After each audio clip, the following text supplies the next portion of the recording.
ఇవాళ మహాశివరాత్రి పర్వదినాన్ని పురస్కరించుకొని బౌరాపూర్లో ఉన్నటువంటి శ్రీ మల్లికార్జున స్వామి భ్రమరాంబ కళ్యాణ మహోత్సవానికి రావడం జరిగింది.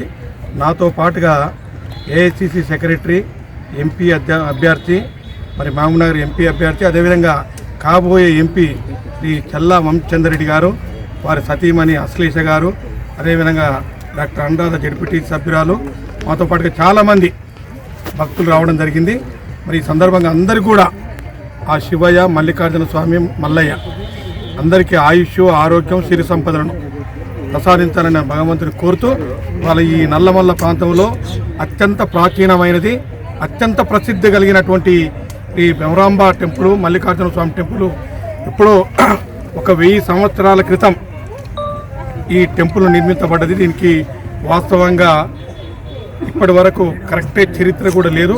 మరి అందరూ పెద్దలు చెప్పే విషయం ఏంటంటే, శ్రీశైల మల్లికార్జున స్వామి దేవాలయం కన్నా ముందు ఈ దేవాలయాన్ని నిర్మించిందని చెప్పి చాలామంది ఇక్కడ ఉన్న పెద్దలు, చెంచు పెద్దలు చెప్తూ ఉంటారు. దీనికి ప్రత్యేకత ఏమిటంటే, ఈ ఆలయంలో పీటీజీ అంటే ప్రిమిటివ్ ట్రైబల్ గ్రూప్ చెంచూస్ వాళ్ళే దీనికి పూజారులు.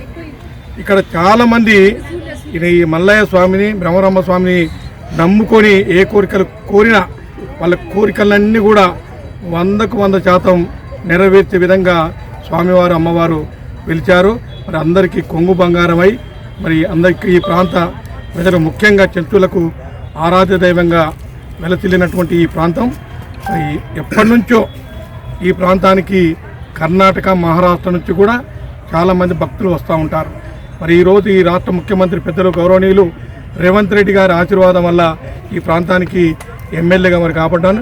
మరి ఈ ప్రాంత ప్రజలు, అదేవిధంగా దాంట్లో చెంచులు కూడా అందరూ కూడా భారీ మెజార్టీతో గెలిపించినందుకు ఈ ప్రాంత ప్రజలకు కృతజ్ఞతలు తెలియజేస్తూ, అదేవిధంగా రాష్ట్ర ముఖ్యమంత్రి గారి ఆశీస్సులతో ఏవైతే చెంచూసు కోరిన కోరికలు ఏవైతే ఉన్నాయో వాటిని 90% నెరవేర్చే విధంగా ప్రయత్నం ఉంటుందని కూడా మనవి చేసుకుంటూ, మరొకసారి ఈ ప్రాంతాన్ని పర్యాటక కేంద్రంగా తీర్చిదిద్దడంలో రాబోయే కాలంలో పెద్దలు మా వంశచంద్రరెడ్డి గారి సహాయ సహకారాలు కూడా తీసుకొని ఈ ప్రాంత ప్రజలు ఏదైతే కోరుకుంటున్నారో ఆ కోరికలన్నీ కూడా నెరవేర్చే విధంగా నా ప్రయత్నం ఉంటుందని మనవి చేసుకుంటూ, అదేవిధంగా ఈరోజు ఇంకొక ప్రాముఖ్యత కలిగినటువంటి రోజు, ఇది అంతర్జాతీయ మహిళా దినోత్సవం ఉంది. కాబట్టి మరి ఈ నియోజకవర్గంతో పాటుగా నాగర్ కర్నూలు జిల్లాలో ఉన్నటువంటి అందరి మహిళలకు అంతర్జాతీయ మహిళా దినోత్సవం సందర్భంగా వారందరూ కూడా శుభాకాంక్షలు తెలియజేస్తూ సెలవు తీసుకుంటున్నాను. Thank you.